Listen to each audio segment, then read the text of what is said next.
Football খেলতে খুব ভালোবাসি। টিমের ক্যাপ্টেন আমি যাকে পছন্দ টিমে নেব, তোমাদের দুজনকে টিমে নেব না। হ্যাঁ, প্লিজ প্লিজ প্লিজ, আমি প্রত্যেক বলে 4 বা 6 মারবো, আই প্রমিস। ইমলি, এটা ফুটবল খেলা, ক্রিকেট নয়। এতে গোল করা হয়, 4-6 মারা হয় না। হ্যাঁ হ্যাঁ, আমিও সেটাই বলতে চাইছিলাম। ফুটবলে 6 মারবে? ওর জন্য তো ফুটবলে ব্যাটও আনাতে হবে।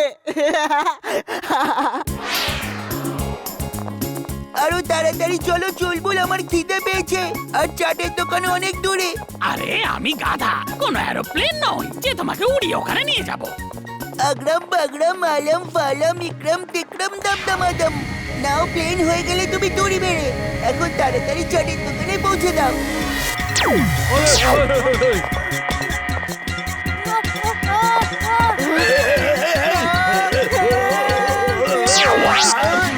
আরে জিন্টু, কি করছো?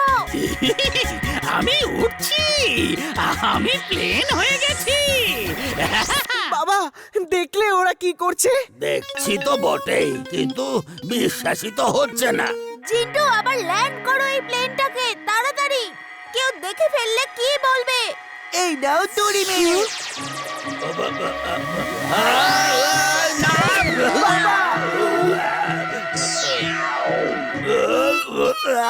না, ছাড়বো না কিছুতেই। আমি তোমাদের সবাইকে দেখে নেব। আগরাম বাগরাম আলম ফালাম সব স্মৃতি যেন ভুলে যায়, ইকরাম তিকরাম দমদমাদম কিছু যেন মনে না থাকে। আমরা এখানে কেন এসেছি, আর আর কি করছি? কি বলবো, কিছুই তো মনে পড়ছে না। চলো বাড়ি যাওয়া যাক। Mad max is mad, very very mad. Bachchu, এটা বলো, যদি কোনো জিনিস খারাপ হয় তাহলে সেটা নিয়ে কি করা উচিত? হ্যাঁ, ভাঙাচোরার দোকানে বিক্রি করে দেওয়া উচিত। Good idea, good idea. Team Bachchu, প্রথমবার তুমি কাজের কথা বললে। একটা এর থেকেও ভালো আইডিয়া আছে বস। ওই বেকার জিনিসটাকে রকেটে বেঁধে আকাশে উড়িয়ে দিন, পৃথিবী থেকে ওর চিহ্নই মুছে যাবে। বাস! এই আইডিয়াটা তো আরো ভালো, আমি এটাই করব। যাও একটা রকেট নিয়ে এসো, আমি তোমাকেই রকেটে বেঁধে আকাশে উড়িয়ে দেব।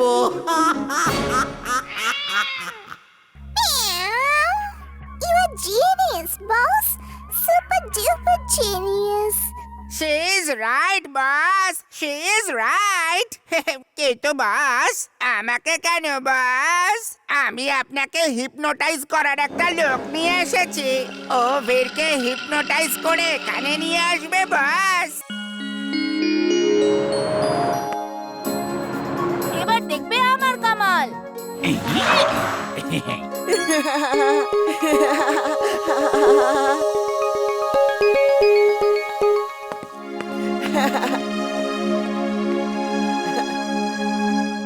চলো এমলি, এবার তুমি চালিয়ে দেখাও।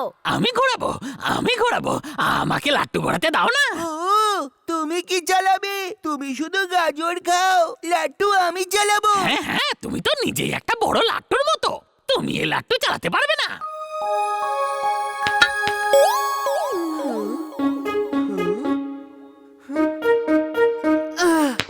ও বীর, দূরে গিয়ে খেলো। দেখতে পাচ্ছ না আমরা নতুন কার কিনেছি, নতুন, আর ধুলো উড়িয়ে আমাদের কার নোংরা করছো।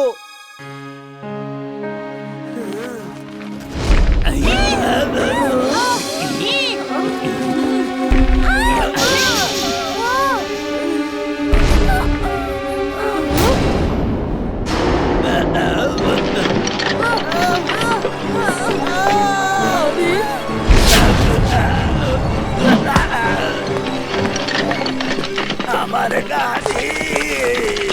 আঙ্কেল, এগুলো তো শুটিং স্টারস। মনে হচ্ছে উল্কা বৃষ্টি শুরু হয়েছে। তাড়াতাড়ি ভেতরে চলুন, এখানে থাকলে বিপদ হতে পারে। চলো। শুটিং স্টার্স যখন রাতে দেখা যায় তখন সুন্দর লাগে, কিন্তু যখন সেই স্টার মিটিওরের রূপে পৃথিবীর বুকে নামে তাহলে ধ্বংসের উৎপত্তি হয়। এখনই ফুরসতগঞ্জ এবং আশেপাশের এলাকায় মিটিওর শাওয়ার হয়েছে। একটা বড় মিটিওর আকাশ থেকে পড়তে চলেছে। এখন তার কিছু অংশ পৃথিবীর বুকে পড়ছে। পৃথিবীর এয়ার স্পেসে প্রবেশ করবার আগে সেগুলো যদি নষ্ট না করা যায় তাহলে ফুরসতগঞ্জ ধ্বংস হয়ে যাবে। গভর্নমেন্ট ওই মিটিওরকে ধ্বংস করার জন্য মিসাইল ফায়ার করছে। আশা করা যাচ্ছে মিটিওর ভেঙে টুকরো হয়ে যাবে আর ফুরসতগঞ্জ বিপদমুক্ত হবে। এখনো মিসাইলের কোনো এফেক্ট পড়েনি। এখন ভগবানই ফুরসতগঞ্জকে বাঁচাতে পারেন। রোবো বয়, তুমি কোথায়? তুমি শুধু ফুরসতগঞ্জকে বাঁচাতে পারো রোবো বয়, শুনতে পাচ্ছ? বীর, তোমাকেই যেতে হবে। হ্যাঁ, বীর কেন যাবে? আমাদের চিন্টু গিয়েই তো করে দিতে পারবে। শোনো, তুমি এমন কিছু করো যাতে ওই মিটিওর ফুরসতগঞ্জে না পড়ে। এক্ষুনি করছি তুড়ি মেরে। আরে চিন্টু, এটা কি করলে তুমি? আরে বলবে তো তুমি কি করলেটা কি? হ্যাঁ, এই কেমন চমৎকার! বুঝতে পারছি না, মিটিওর তো পৃথিবীর বুকে পড়লই না। এটা হলো কি করে? আপনারা নিজেরাই দেখে নিন পৃথিবীর স্যাটেলাইট পিকচার।